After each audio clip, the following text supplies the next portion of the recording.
السلام علیکم۔ امید ہے آپ سب خیریت سے ہوں گے۔ آج اس ویڈیو میں ہم الطاف حسین حالی کے اسلوب کو پڑھیں گے۔ الطاف حسین حالی اردو ادب کے ایک بہت بڑے شاعر ہونے کے ساتھ ساتھ ایک بہت بڑے انشا پرداز بھی ہے۔ انشا پرداز کا مطلب نثر لکھنے والا۔ اردو نثر میں حالی کی کئی حیثیتیں ہیں۔ وہ اردو کے پہلے باقاعدہ سوانح نگار ہونے کے ساتھ ساتھ مضمون نگار اور نقاد بھی ہیں۔ ذیل میں آپ کے اسلوب کی خصوصیات کا ذکر تفصیل سے ہوا ہے۔ پہلے نمبر پر ہے سادگی۔ حالی کے اسلوب کی سب سے بڑی خصوصیت سادگی ہے۔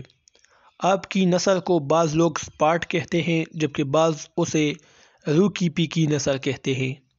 یہ وہ لوگ ہیں جو زبان کے چٹخارے کے شوقین ہیں۔ سادگی اور صفائی میں جو دلکشی پائی جاتی ہے وہ حالی کی نثر میں موجود ہے۔ ڈاکٹر سید عبداللہ کہتے ہیں کہ حالی کا اسلوب بیان بعض صورتوں میں سر سید کے اسلوب بیان سے یقیناً مماثلت رکھتا ہے، لیکن ان کے طرز بیان کی چند باتیں ایسی ہیں جو سر سید کے طرز بیان یعنی سر سید کے اسلوب میں ہرگز موجود نہیں۔ اسی لیے حالی کو سر سید کے طرز بیان کا مقلد کہنا درست نہیں۔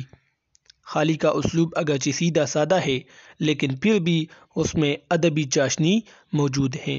آپ نے سادہ اور سلیس الفاظ کا استعمال بڑے فنکارانہ انداز سے کیا ہے۔ اگلا ہے غیر شخصی رنگ۔ غیر شخصی رنگ کا مطلب یہ ہے کہ اپنے آپ کو پیش کرنا، اپنی آپ کی بڑائی بیان کرنا، اپنے آپ کو دکھانا یعنی دکھاوا، اس کو کہتے ہیں غیر شخصی رنگ۔ نیوٹرل رہنا، غیر جانبدار رہنا۔ حالی کے اسلوب کی ایک اور نمایاں خصوصیت غیر شخصی رنگ ہے، یعنی وہ اپنی تحریروں میں اپنی ذات کو بہت کم نمایاں کرتے ہیں۔ وہ جو کچھ لکھتے ہیں اس میں عموماً بے لاگ اور بے تعلق معلوم ہوتے ہیں۔ وہی بات ہے کہ نیوٹرل رہتے ہیں۔ خیاط جاوید اور یادگار غالب میں اپنی ذات نمایاں کرنے کے بہت مواقع انہیں میسر تھے۔ خیاط جاوید یعنی سر سید احمد خان کی سوانح عمری لکھی ہے جس کا نام ہے خیاط جاوید، اور یادگار غالب یعنی غالب کی سوانح عمری حالی نے لکھی ہے یادگار غالب کے نام سے۔ تو ان دونوں کتابوں میں اپنی ذات کو نمایاں کرنے کے بہت مواقع حالی کے پاس موجود تھے، مگر انہوں نے خود ستائی سے اجتناب برتا ہے۔ خود ستائی یعنی دکھاوے کو کہتے ہیں، اس چیز سے انہوں نے اجتناب کیا ہے۔ دھیما پن۔ دھیما پن کہتے ہیں وہ اسلوب جس میں جوش و جذبہ زیادہ نہ ہو۔ ایک تو ہوتا ہے کہ بہت زیادہ جوش کے ساتھ تحریر لکھی جاتی ہے، اور ایک ہوتا ہے دھیما لہجہ، ایسا لہجہ جو کہ سرد لہجہ ہو، جس طرح کہ فیض احمد فیض کی شاعری ہے، ٹھیک ہے، جوش و جذبہ اس پہ نہیں ہے، تو اس کو دھیما پن کہتے ہیں، سرد پن۔ حالی کی تحریروں میں عام طور پر دھیما پن موجود ہوتا ہے۔ ان کی نثر میں وہ جوش و جذبہ موجود نہیں جو شبلی نعمانی کے ہاں ہے۔ حالی کے سرد لہجے کو حقیقت نگاری اور خاص طور پر سر سید کی عقل پسندی کی تحریک نے اور بھی سرد کیا۔ عقل پسندی کی تحریک کا مطلب ہے علی گڑھ تحریک، جو کہ ایک مقصدی تحریک تھی، تو اس عقل پسندی کی تحریک نے حالی کے سرد لہجے کو بھی مزید سرد کیا۔ ہندوستان کے طول و عرض میں پہلے پرتشدد حالات کا تذکرہ ہو یا پھر غدر کے واقعات یعنی جنگ آزادی کے واقعات کا ذکر ہو، کہیں کسی بھی موقع پر ان کے قلم میں وہ زور پیدا نہیں ہوتا جو ہم شبلی نعمانی کی عام تحریروں میں محسوس کرتے ہیں۔ اگلا ہے ہندی الفاظ کا استعمال۔ حامد حسن قادری کہتے ہیں کہ حالی کے اسلوب کی ایک لطیف اور خوبصورت خصوصیت انتخاب الفاظ ہے، یعنی الفاظ کا انتخاب، الفاظ کا چناؤ ہے، خصوصاً ہندی الفاظ کا استعمال، اور ان کی بے ساختگی قابل تعریف ہے کہ کتنی خوبصورتی کے ساتھ انہوں نے ہندی الفاظ اپنے نثر میں استعمال کیے ہیں۔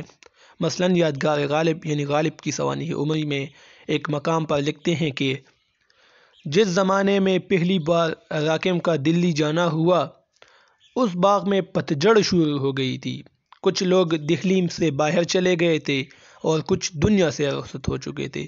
یہاں پر پت جڑ یہ لفظ ہندی زبان کا ہے، تو اس کو استعمال کیا ہے یہاں پر راکم یعنی لکھنے والا جو ہے الطاف حسین حالی، تو وہ کہتے ہیں کہ مجھے جب دلی جانا ہوا تو اس باغ میں پت جڑ شروع ہو گئی تھی، یعنی دہلی میں پت جڑ کہتے ہیں خزان کے موسم کو جس میں پتے درختوں سے نیچے گرتے ہیں، تو اس کو پت جڑ کہتے ہیں۔ تو یہاں پر پت جڑ سے مراد وہ حقیقی خزان نہیں، یہاں پر مراد ہے کہ لوگ مر رہے تھے، خزاں کے پتوں کی طرح گر رہے تھے دہلی میں، تو کچھ لوگ دہلی سے باہر چلے گئے حالات سے تنگ آ کر، اور کچھ دنیا سے رخصت ہو چکے تھے، یعنی مر چکے تھے ان حالات میں۔ تو یہ انداز تھا ان کا ہندی الفاظ کے استعمال کا۔ لطیف انداز بیان، لطیف یعنی پاکیزہ انداز بیان۔ الطاف حسین حالی کی ذاتی زندگی بڑی پاکیزہ تھی، یہی پاکیزگی اور لطافت ہمیں ان کی نثر میں بھی ملتی ہے۔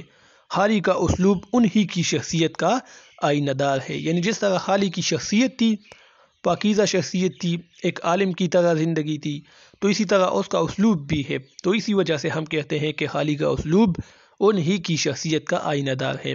ان کی تحریر فحش اور پکڑ پن سے پاک ہے، جس طرح کہ لکھنؤ کے شعراء اور نثر نگاروں میں ہے، تو اس سے حالی اور ان کی تحریر پاک ہے۔